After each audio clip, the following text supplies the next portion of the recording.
या फिर ये दिखा रहे हैं थर्ड वेव चिल्ड्रंस के लिए, छोटे बच्चों के लिए हार्मफुल है, इसमें उस पे अटैक हो जाता है। छोटे बच्चों की डेफिनेशन क्या है?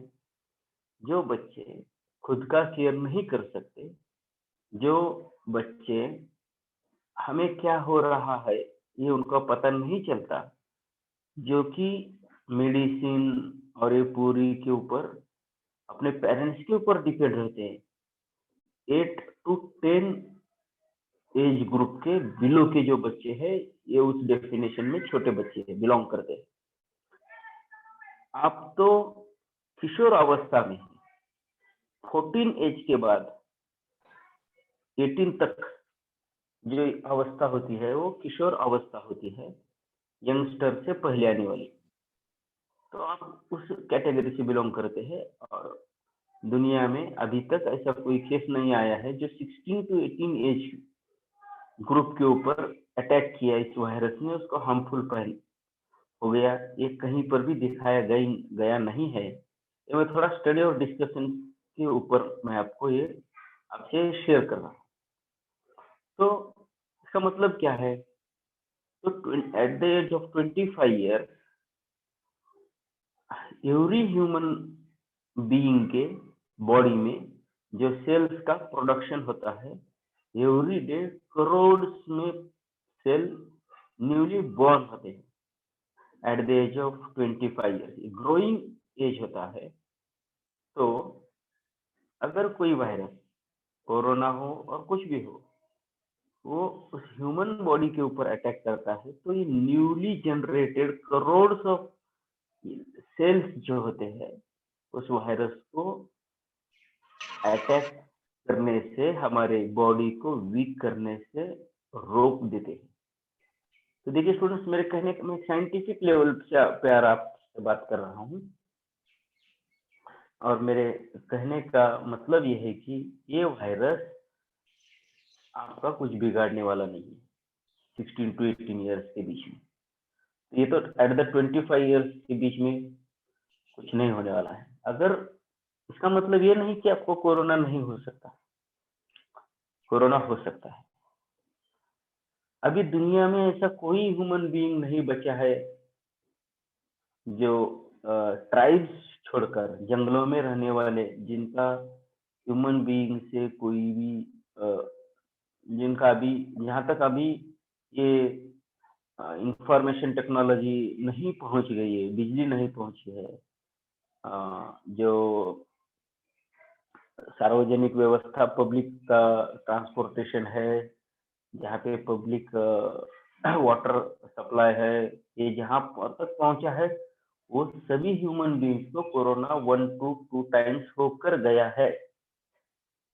लेकिन हमारी इम्यूनिटी पावर उससे ज्यादा होने की वजह से हमारा उसमें कुछ बिगाड़ नहीं पाया है, ये मैं कहना चाहता हूँ स्टूडेंट। और रही बात वायरस की, ये वायरसेस जो है ह्यूमन बीइंग इस नेचर में, इस अर्थ में, इस एनवायरनमेंट में आने से पहले ही आ चुके हैं और ह्यूमन बीइंग के बाद में ही, ह्यूमन बीइंग के उपलक्ष्य में, उसके बाद भी इनका अस्तित्व इस एनवायरनमेंट में रहने वाला है, ये रिसर्च बताता है। तो लेकिन कुछ वायरस जो मृत स्वरूप में रहते हैं, उनको सही एनवायरनमेंट मिलने के बाद वो एक्टिव होते हैं, ह्यूमन बॉडी के कांटेक्ट में आने के बाद एक्टिव होते हैं और इम्यूनिटी पावर जिस ह्यूमन की कमी है उसको ही अफेक्ट करते हैं। जिसकी इम्यूनिटी पावर और पॉजिटिव सोच, विल पावर स्ट्रांग है, इसका ये कोई बिगाड़ नहीं है। तो मेरे कहने का मतलब ये है कि आपके एज ग्रुप को एक कुछ हार्मफुल नहीं है बाय द नेचर। तो इसका मतलब ये नहीं कि हमें कुछ इससे हमें कुछ सेफ्टी नहीं लेना चाहिए, ये मेरे कहने का मतलब नहीं है। हमें तो सेफ्टी ट्वाइस लेनी है। क्योंकि हम इसका कैरियर न बन जाए। हमें सेफ्टी इसलिए लेनी है कि अगर हमें हो गया तो हमारा कुछ बिगड़ने वाला नहीं है, क्योंकि हमारी इम्यूनिटी पावर स्ट्रांग है, लेकिन मैं इस वायरस का कैरियर न बन सकूं, मेरे वजह से दूसरे लोगों का इन्फेक्शन ना हो जाए, इसलिए हमें इसको केयर करना है। And prevention is better than cure, एक मेडिकल लाइन में वर्ड है।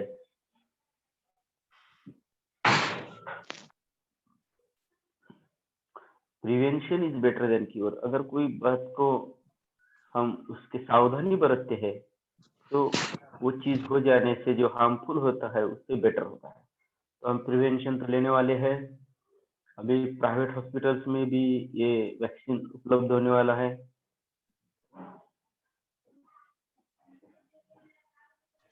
यस, बहुत सारे लोगों को हो जाता है लेकिन उसको पता नहीं चलता क्योंकि उनकी इम्यूनिटी पावर स्ट्रांग है। ये तो सही बात है। देखो स्टूडेंट्स, जैसे ही अभी हमारा जो स्टाफ है पूरा एकेडमी का, उन्होंने सबने वैक्सीनेशन लिया है। उसी तरह से जैसे ही मार्केट में स्टूडेंट्स के लिए 16 टू 18 एज ग्रुप के लिए ये अवेलेबल हो जाएगा, सबसे पहले आपको देने का प्रयास हम करेंगे, अगर आप उस समय औरंगाबाद में हो जाते हैं तो। मैं यहाँ पे 30 सेकंड्स का ब्रेक ले रहा हूँ स्टूडेंट।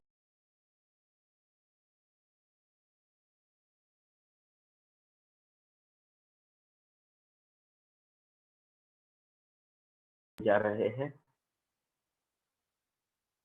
और आपका सभी स्टूडेंट्स का जो एक सपना है कि जल्द से जल्द हम एकेडमी ज्वाइन कर लें और हमारा फिजिकल और सेल्फ स्टडी और लेक्चर्स ऑफलाइन स्टार्ट हो जाए, ये भी आने वाले कुछ दिनों में वो भी प्रत्यक्ष रूप में आने वाला है। कुछ आपको वेटिंग करनी है। तो देखो स्टूडेंट्स, अभी हम अपने लेक्चर की तरफ बढ़ते हैं।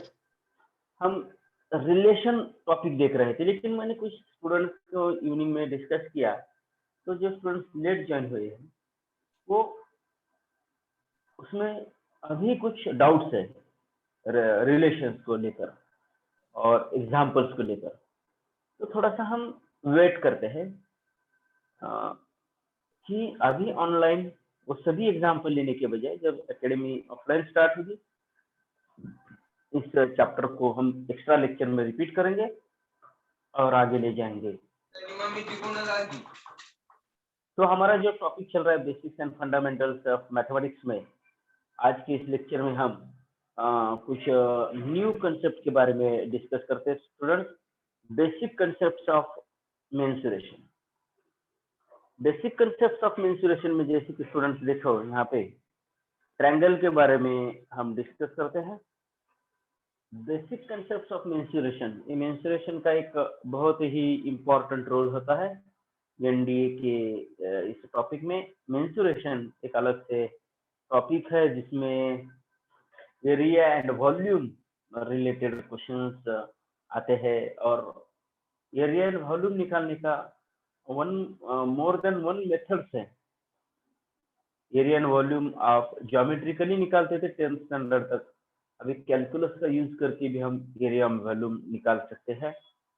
वैसे इंटीग्रेशन का यूज करके हम एरिया निकाल सकते हैं और वॉल्यूम भी निकाल सकते हैं।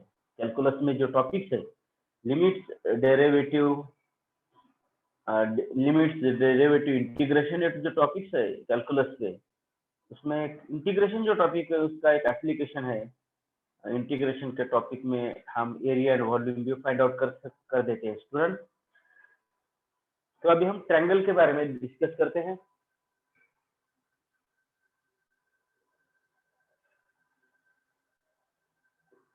We know that triangle में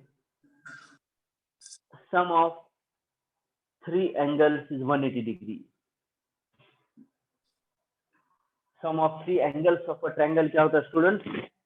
180 डिग्री होता है।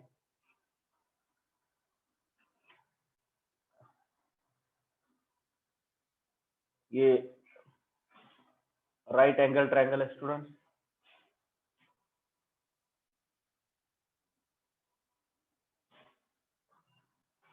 Triangle ABC, triangle P, 6 things होती है, जिसे 3 वर्टेक्स और 3 साइड्स होते हैं। और 12th में ट्रायंगल की एक स्टडी है, जिसमें हम इस 6 नॉन थिंग्स में से अगर हमें कोई भी 3 थिंग्स मालूम है, तो हम रिमेनिंग 3 थिंग्स निकाल सकते हैं। वो ट्रिग्नोमेट्री एक चैप्टर है 12th स्टैंडर्ड में, फर्स्ट पेपर में। उसमें ये ट्रायंगल की स्टडी, उसमें एक न्यू कंसेप्ट है, जिसमें ट्रायंगल जो बनता है 6 चीजों से बनता है, 3 वर्टेक्स एंड 3 साइड्स। इसमें से if we know out of these 6 things, if we know any 3 of them, then we have to calculate remaining 3।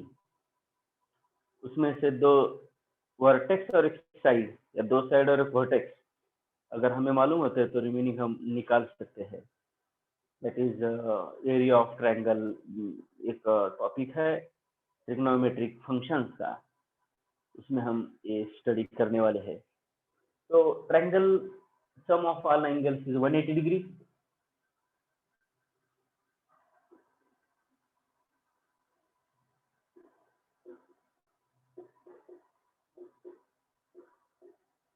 Now number 2, perimeter।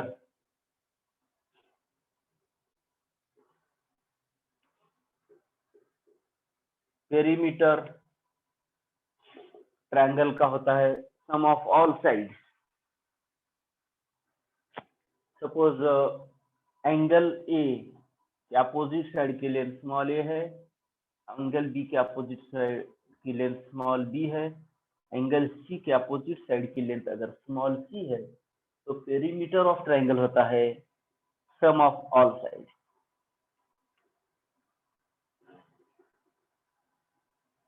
That is small A plus small B small सी।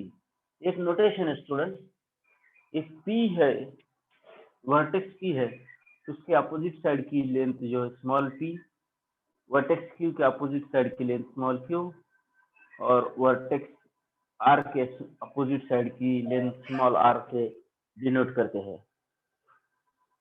तो देखिए students, perimeter होता है sum of all sides A plus B plus C. Semi perimeter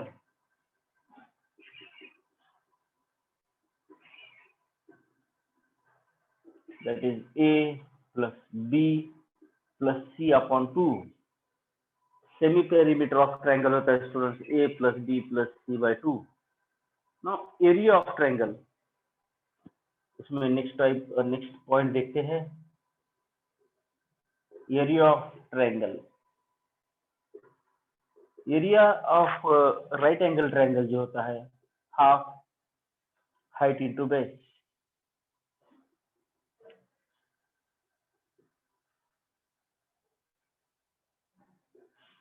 area of triangle जो होता है half height into base.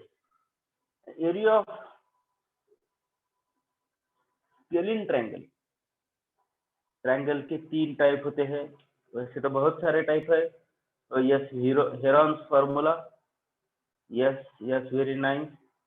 If triangle अगर right angle triangle नहीं है, तो उस ट्रायंगल का एरिया फाइंड आउट करने का जो फॉर्मूला है वो हेरॉन्स फार्मूला। हेरॉन्स फार्मूला तो आपने 10th में यूज किया, लेकिन उसका प्रूफ हम इस 11th में आप डिस्कस करने हैं, हाउ इट बिकम्स। इसका प्रूफ भी है आपको डिस्कस करने को। तो देखिए students, area of triangle, if the triangle is not right angle triangle, then it is under root, yes,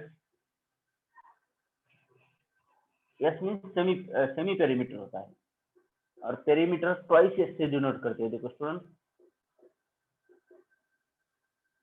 perimeter is 2s and perimeter semi perimeter is s, under root s into s minus a into s minus b into s minus c।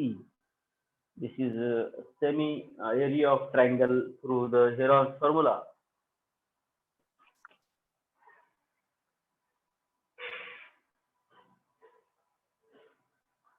Area one more, अगर एक triangle इस तरह से समझो, अगर ये proper 90 degree का नहीं है, ऐसा कोई ट्रायंगल है समझो, कोई ऐसा ट्रायंगल है समझो,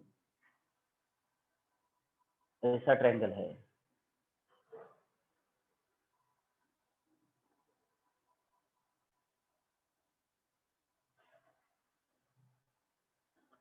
तो इस ट्रायंगल का एरिया फाइंड आउट करने के लिए हम उसकी हाइट लेते हैं।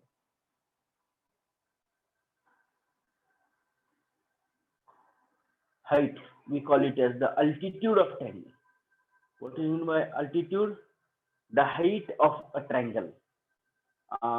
That is, if we know the altitude of a triangle, then we have to find out the area of triangle. Any side into altitude over it. Area of triangle का one more formula है. Area of triangle is equal to half any side into altitude of triangle. Any side into altitude over it. देखो student, ये triangle है और ये right angle triangle नहीं है, ABC. तो इस ट्रायंगल का हम एरिया फाइंड आउट करने के लिए क्या करते हैं, ये परपेंडिकुलर बाइसेक्टर ड्रॉ करते हैं। पॉइंट ए से परपेंडिकुलर बाइसेक्टर ड्रॉ करते हैं, AD. AD is perpendicular to BC, तो AD is known as altitude. AD क्या होता है, अल्टीट्यूड होता है।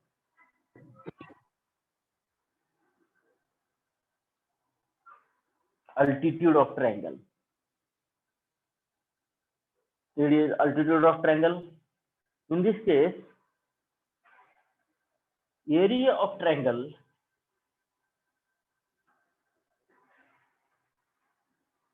is equal to half into altitude AD into BC। जिस साइड पे altitude ड्रॉ किया है, that is base, and AD is height. Hello sir. Yes. Sir हमने BC क्यों लिखा, AB भी तो लिख सकते थे, AC भी तो लिख सकते थे। AC नहीं ले सकते थे, तो फिर हमें ये अल्टीट्यूड ड्रॉ करनी पड़ेगी। अगर हम AC एनी साइड लेना है तो हमें इसके ऊपर हम अल्टीट्यूड ड्रॉ करते हैं, समझो AF, तो इसका हम ऐसे भी एरिया निकाल सकते हैं, BF इंटू AC। जिस साइड पे अल्टीट्यूड हम ड्रॉ करते हैं वो साइड लेते हैं। अगर हमें AC लेना है तो हम B से अल्टीट्यूड परपेंडिकुलर बाइसेक्टर ड्रॉ करते हैं AC के ऊपर, that is half BF into AC, that is area of triangle, and which is equal to this one, half AD into BC. Clear? Hello बेटा, अगर हम AC साइड लेना चाहते हैं तो हमें AC के ऊपर परपेंडिकुलर बाइसेक्टर ड्रॉ करनी होगी। yes, very nice. Now students, हम समझ लीजिए क्या हम डिस्कस कर रहे हैं।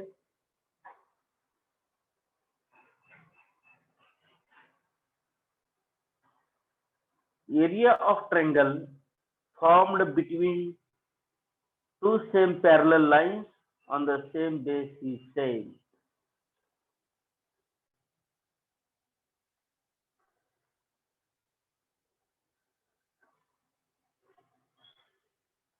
अगर ये दो लाइन एक दूसरे को पैरेलल है, ये आउटर लाइन और ये इसका बेस सेम है, तो देखिए स्टूडेंट, ये P क्यू आर एस, इस केस में area of triangle P Q R and area of triangle S R Q is same, क्योंकि दो पैरेलल लाइन ने सेम बेस पर अगर ट्रायंगल ड्रॉ करता है तो उसका एरिया इक्वल होता है। मैं इसको और एक फिगर ड्रॉ करता हूं। देखो, ये दो पैरेलल लाइन और एक सेम बेस है, तो इसमें एक ट्रायंगल ड्रॉ किया और इसमें एक ट्रायंगल ड्रॉ किया, तो ये समझो हम अलग नोटेशन लेते हैं, एम एन ओ पी। तो area of triangle M N O is equal to area of triangle P O L. These two areas are equal. Area of a triangle formed by two parallel lines on a same base are equal. There are some interesting properties related to mensuration of a triangle.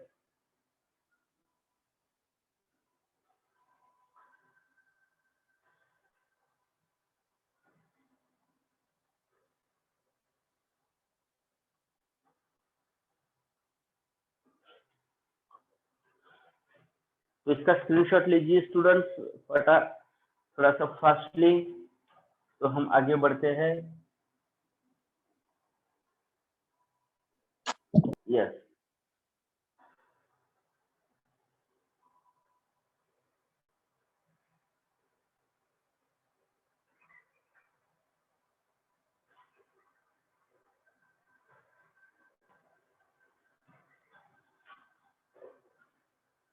two triangle having same base and lines between same parallel. yes, same property है students, वही property है जो अभी हमने discuss की है। अभी देखिए स्टूडेंट्स, हम थोड़ा सा राइट एंगल ट्रायंगल के बारे में डिस्कस करते हैं। Basics and fundamentals of mathematics.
Right angle triangle,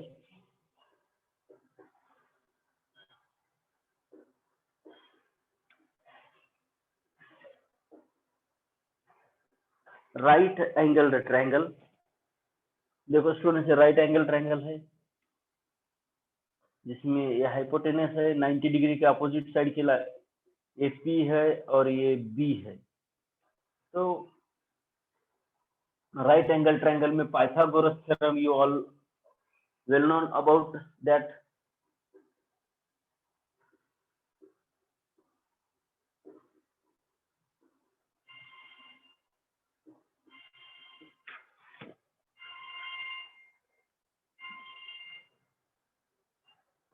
You all well known about that Pythagorean theorem, that is hypotenuse square equals to height square plus base square, h square equals to p square plus b square.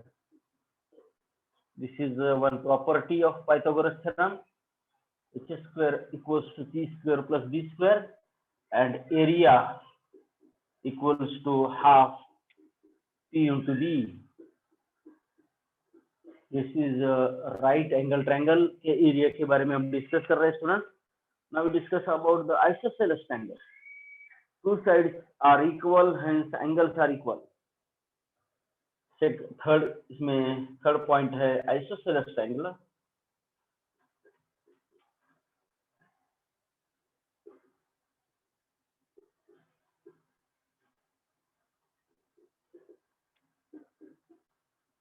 Iso means same, celeste means measure or length.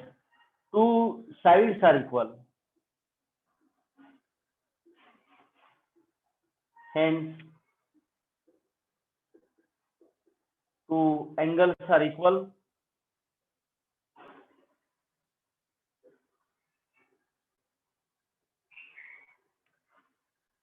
That is, we call it as the isosceles triangle.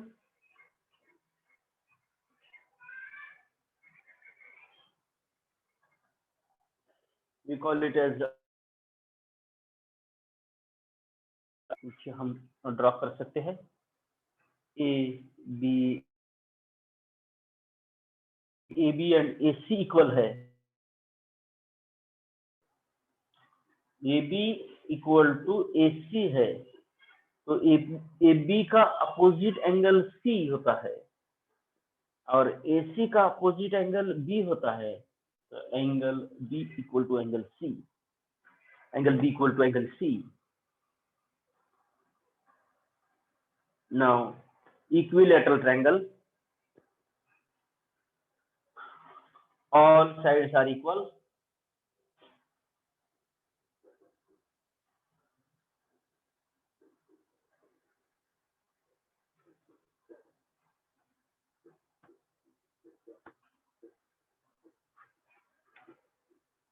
All sides equal होते हैं तो all angles भी equal होते हैं, जिसमें every angle is of 60 degree.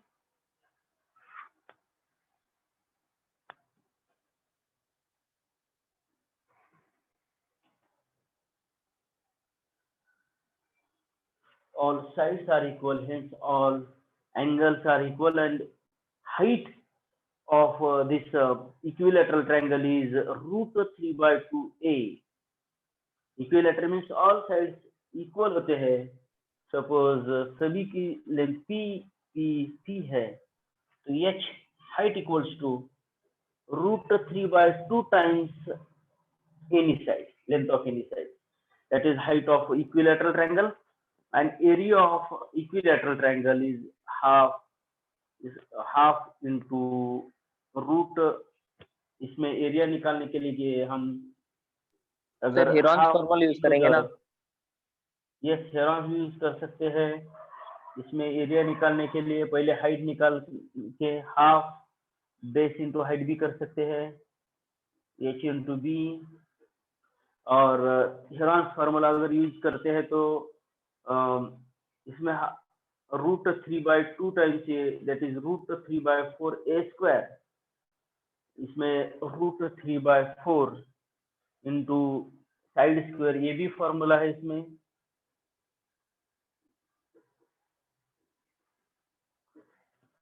Equilateral triangle का जो area निकालते हैं हम रूट 3/4 a स्क्वायर, और h स्क्वायर बाय रूट 3 भी निकाल सकते हैं इसको, हाइट स्क्वायर.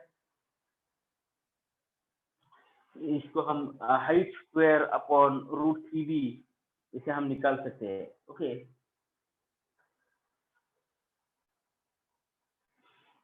हाइट जो है रूट 3/a है, तो रूट 3 का अगर रूट 3/4 इंटू साइड स्क्वायर, ये एक फॉर्मूला है एरिया फाइंड आउट करने का, area of equilateral triangle,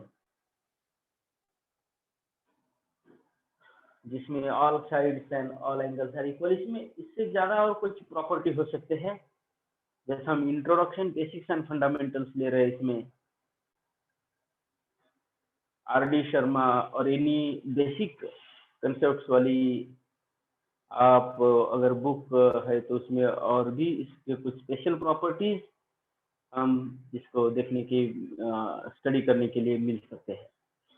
it's about the area of equilateral triangle. और yes sir h into a/2 भी हो सकता है ना? h into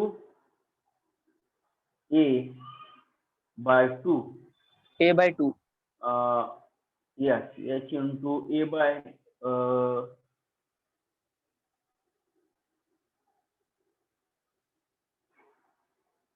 h into a/2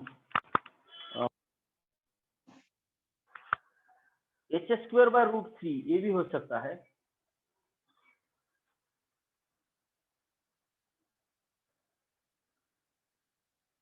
h square by √3 ये भी एक प्रॉपर्टी होता है। h into a/2 height into sir हमारे पास हाइट का बेस बाय फॉर्मूला, 2 ये भी यस यस यस ये भी हो हाइट का सकता है। Formula root. Yes h into a/2 भी हो सकता है। वेरी नाइस, दैट इज ये वही फार्मूला है। h इंटू b/2 हमने जो लिया है that is same. b is base, h into a/2 this is about the area of equilateral triangle। तो देखो स्टूडेंट्स, जो थिंग्स नोन होती है, जो गिवन होता है, इसका यूज करके हम इसको फाइंड आउट कर सकते हैं। Now we turn to the quadrilaterals. अभी हम क्वाड्रिलैटरल्स की तरफ बढ़ते हैं स्टूडेंट्स। क्वाड्रिलैटरल्स के भी जो टाइप्स है, हाइट और एंगल्स के अनुसार ही वो टाइप्स होते हैं। लेंथ ऑफ साइड्स के अनुसार ही क्वाड्रिलैटरल्स के कुछ टाइप्स होते हैं students. Quadri means 4, lateral means sides. जिसमें 4 साइड्स होते हैं इसे हम क्वाड्रिलैटरल कहते हैं। चाहे वो काइट हो, चाहे हो स्क्वायर, रेक्टेंगल, रोम्बस हो, डायमंड हो। Yes, very nice. क्वाड्री का मतलब होता है 4 एंड लैटरल मीन्स साइड होता है। तो हम क्वाड्रिलैटरल के बारे में डिस्कस करेंगे स्टूडेंट।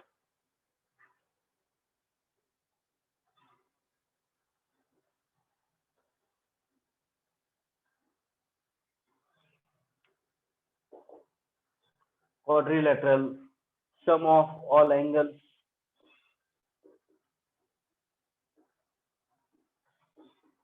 is 360 degrees।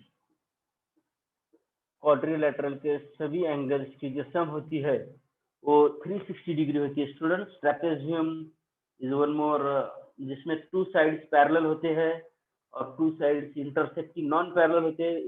इस तरह के इसको हम ट्रेपेजियम कहते हैं क्वाड्रिलैटरल को।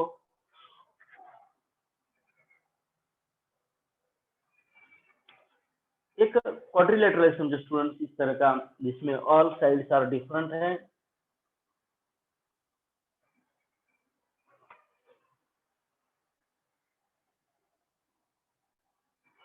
तो हम इसको ड्रॉ करने के लिए उसके डायगोनल फाइंड आउट करते हैं। AC and BD are diagonal. तो इसमें 2 ट्रायंगल बनते हैं, हमें ABD एक ट्रायंगल मिलता है और BCD दूसरा ट्रायंगल होता है। BAC, CDB ये 2 ट्रायंगल्स होते हैं। अगर हमें 2 ट्रायंगल मिलते हैं तो हम इसका हाइट फाइंड आउट करते हैं।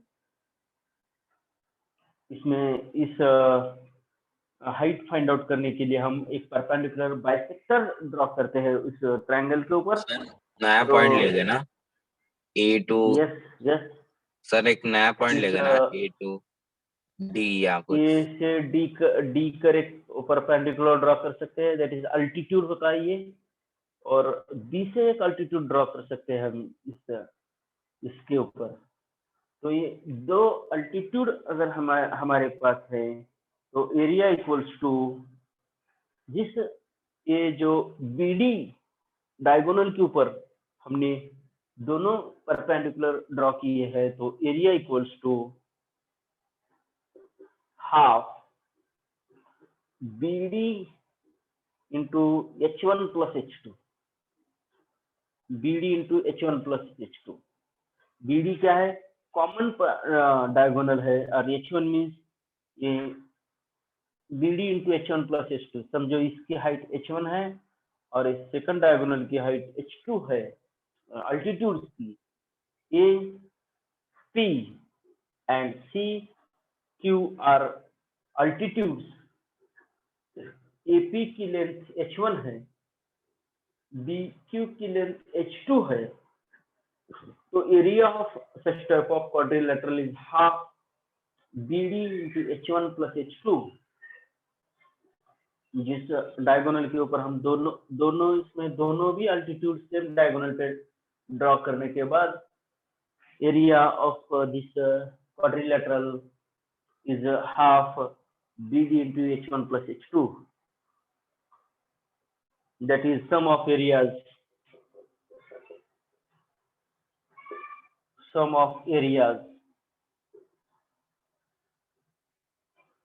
of triangle BAC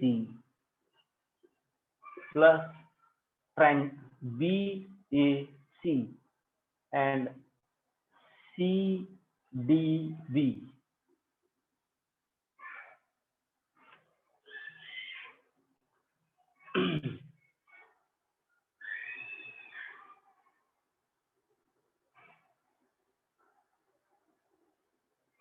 देखो स्टूडेंट्स ये कुछ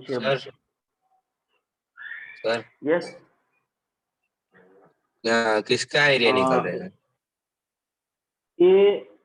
area of triangle BAD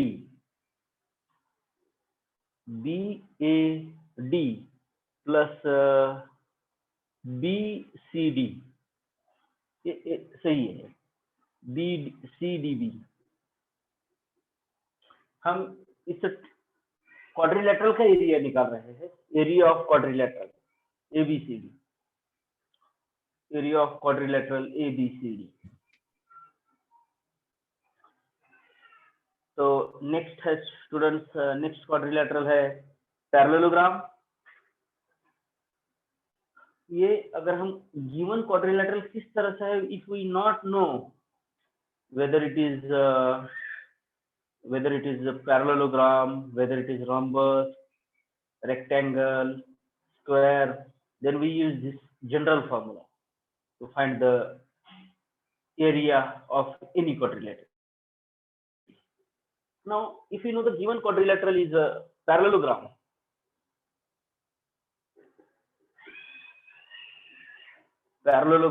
opposite sides are parallel. Parallelogram, opposite sides are parallel and equal. Opposite sides are parallel and equal.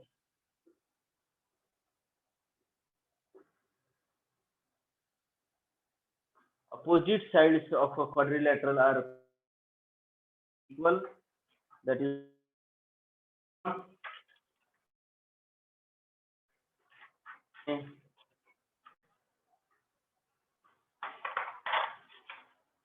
Diagonal जो होते हैं बाइसेक्ट ईच अदर होते हैं. एक पैरेललोग्राम हम ड्रॉ करते हैं यहाँ पे.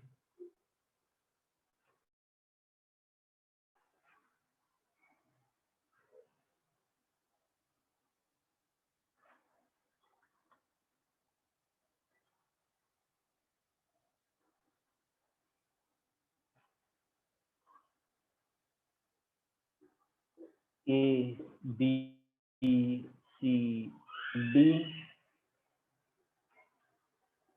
AD equals to BC. AB equals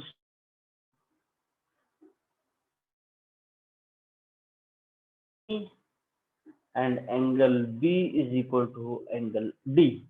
This is about the parallelogram.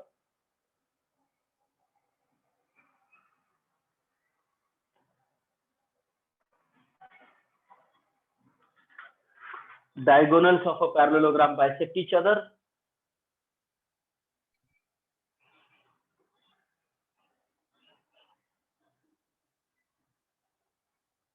and this is the height of parallelogram, AH. If you draw perpendicular bisector from vertex to opposite side, then we got the height of parallelogram. Now, diagonals are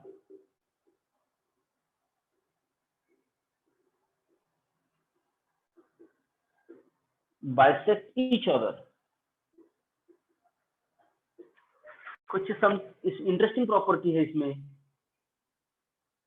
perimeter equals to twice A plus B. Suppose A है और ये B है, तो perimeter equals to twice A plus B.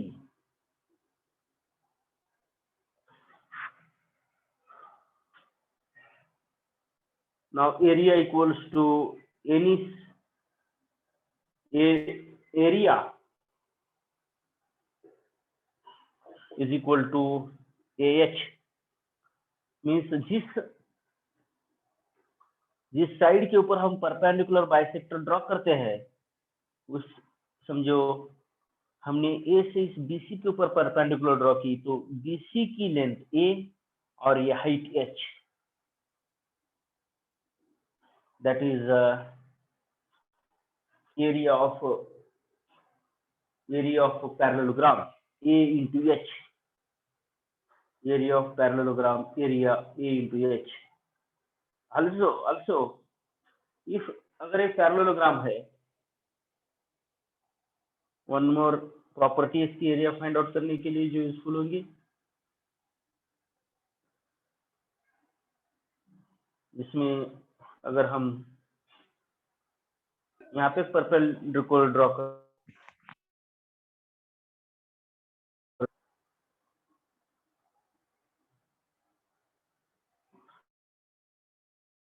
One है और दूसरे side पे perpendicular draw करते हैं,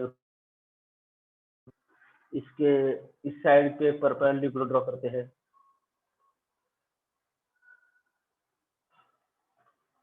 एक परपेंडिकुलर ड्रॉ करते हैं और एक परपेंडिकुलर ड्रॉ करते हैं.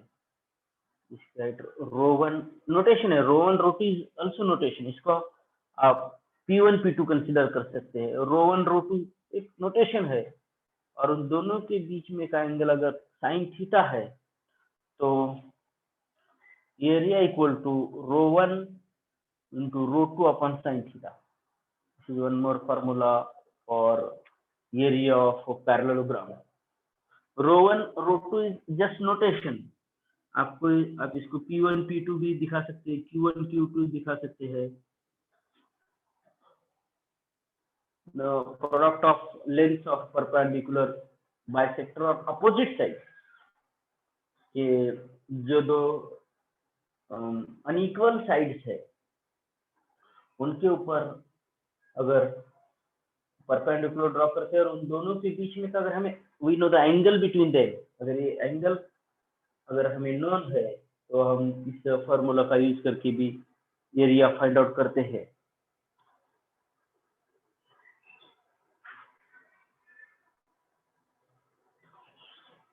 Rhombus, rectangle, square, trapezium, these are some types of a parallelogram.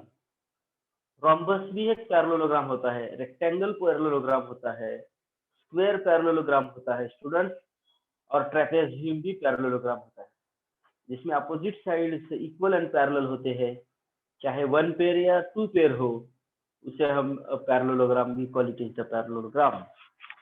Parallelogram के some स्पेशल केसेस है जिसमें रोम्बस आता है, उसमें रेक्टेंगल आता है, स्क्वायर आता है और ट्रेपेजियम आता है.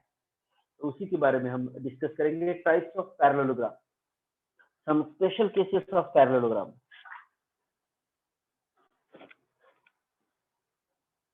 लास्ट 2 मिनट्स है हमारे पास यहाँ पे, तो स्टूडेंट्स कल इसके बारे में हम डिस्कस करेंगे, स्पेशल केसेस ऑफ पैरेललोग्राम के बारे में.